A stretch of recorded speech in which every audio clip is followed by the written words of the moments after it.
आपके कंधे से कंधे मिलाकर आप काम करोगे, वरना आप लोग एक दूसरे से चिढ़ रखोगे और ऐसे मंचों से अगर राजनीतिक पेश रखोगे और इन मंचों को राजनीतिक तरीके से आप बहाने का कोशिश करोगे तो विश्वास उठ जाएगा, टूट जाएगा। मैं सबसे पहला विश्वास दिलाना चाहता हूं कि मैं आप सबके साथ कंधे से कंधे मिलाकर हूं, लेकिन राजनीति करने के लिए नहीं हूं, ये विश्वास दिलाना चाहता हूं। मुझे राजनीति मत करने देना, मैं तुम्हारा सहयोग बन के काम कर लूंगा, मैं तुम्हारे कंधे से कंधे मिला के चल लूंगा, लेकिन राजनीति के लिए अगर ऐसे मंचों को मोड़ दिया गया तो हमारी कड़ी नजर रहेगी। इन चीजों को ध्यान रखना सर। पहले कई बातें हो चुकी, पहले कई मोड़ आ चुके, उन मोड़ों को हम नहीं देखना चाहते, इससे हमारा समाज बह जाएगा, मामला खराब हो जाएगा। मैं आपने उलमा और हजरातों से निवेदन करना चाहता हूं कि आपकी बात पर हम भरोसा करते हैं, आपकी बातों पर पूरी कौम भरोसा करती है, और हम ये कहना चाहते हैं कि आप लोग अगर इस वीडियो को एक शक्ति के साथ उठा लोगे तो इंशाअल्लाह अल्लाह ताला पूरी मेवात आपके साथ खड़ी नजर आएगी, विश्वास दिलाता हूं। ये कौम इतनी कमजोर नहीं है, ये कौम को लीडरों के जरिए से डराया जा रहा है। लीडर गुलाम हो चुके और इस गुलामी को दूर करने के लिए आप हम सबको एकजुट होना पड़ेगा और एक लीडरशिप को अलग करके एक किसान बन करके एक आम आदमी बन करके हमें काम करना होगा। अगर आप लोगों को इस मेवात को बचाना है, मेवात गिर चुकी है, मेवात चारों तरफ से गिर चुकी, यहाँ आगे तुम्हारे ट्रेनिंग सेंटर, यहाँ आ गया बटालियन, यहाँ आगे बड़े बड़े कैंप, जबकि यहाँ होना चाहिए डेवलपमेंट, यहाँ होना चाहिए फैक्ट्रियां। ये दिल्ली से बहुत नजदीक है, इसकी आवाज कौन उठाएगा? हम आप में एक दूसरे के काम किसी काम कर, मैं गलत तो नहीं कह रहा कहीं, आप हम सब ने बना हुआ है कि प्यार प्रेम को दूर करके हम एक दूसरे के काम फैसले में लगे हुए हैं।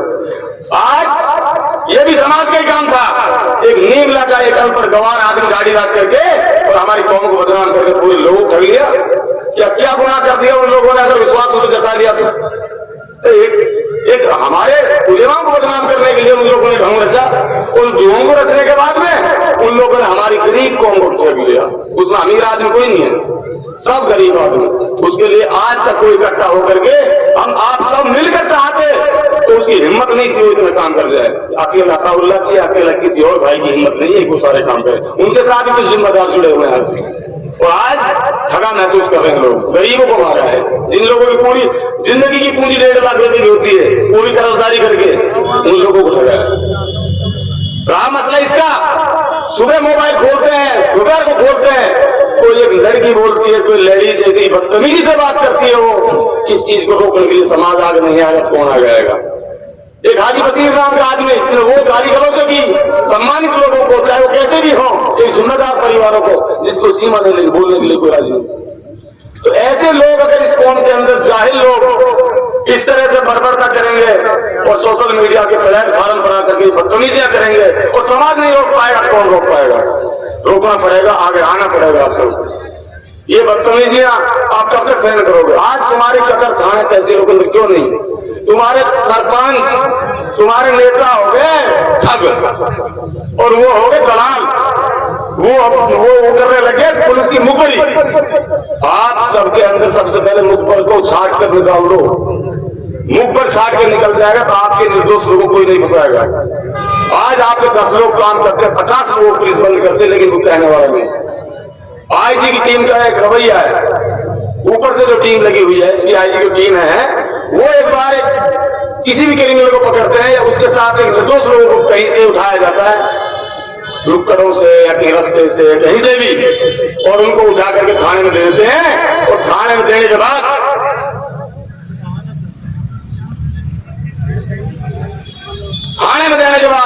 किसी पंच सरपंच की नेता की हिम्मत नहीं है तो छोड़ा लेना। कब ऊपर वाले आए थे, आईजी साहब की, एसपी साहब की, डीएसपी टीम थी, और वो साहब यहाँ कर गए। हमारी तो हिम्मत नहीं, हम छोड़ नहीं सकते। जब तक आईजी साहब आदमी मिल नहीं सकता, बड़े अधिकारी से कैसे मिल सकते हैं? आप मिल सकते हो क्या? ना, जब तक मुकर्रम दर्ज हो जाते हैं तो कैसे छांट कर पाए? माननीय आईजी साहब से मैं 1-2-4 बार मिला हूँ। हमारे एम जुबैर साहब, चौधरी अकबर साहब जोधपुर, 1-2-4 आदमी और जिम्मेदार सीताराम गुप्ता जी को लेकर के हम वहां मिले, 2-4 बार बातें रखी। और बात रखने के बाद में हमने उसे कहा कि ये सुप्रीम कोर्ट का आदेश नहीं है कि आप किसी के मकान तोड़वाएं, या आपकी पुलिस जबरदस्ती किसी का मकान तोड़े, ये नहीं हो सकता। हम आज आपकी सर्व कर रहे हैं कि आप एक पवित्र हो, अच्छे हो। हम चाहे तो हाई कोर्ट का दरवाजा देख सकते हैं, सुप्रीम कोर्ट का दे सकते हैं, ये खुल के हमने कहा है। और अब लेवड़ा गांव की जो कार्रवाई हुई, उस गांव तीनों मकानों को निर्दोष लोगों को तोड़ा, जो पीड़े परमिट से मकान बने और जो मकान जब के बने जब आपके इलेक्शन जमीन नहीं लिया, ये बातें हमने रखी।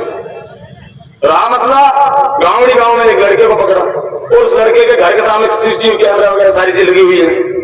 उस लड़के को पकड़ने के बाद में पुलिस ने उसको क्रिमिनल बना दिया, उसी नहर पे ले जाकर उसका पैर तोड़ दिया, आज तक कोई कार्रवाई नहीं। अभी एक घटना हुई है सामरेल गांव में, एक ऐसे को बचाने के लिए पूरी दुनिया लग गई। एक पुलिस वाले के खिलाफ आप लोग कुछ करते हो और पूरा अधिकारी नीचे से ऊपर तक एक हो जाते हैं। कोई काम आदमी के साथ कुछ होता है, आप लोग तमाशा देखने लगते हो। ये आपकी मर्जी होगी, ये फैसला आपका होगा।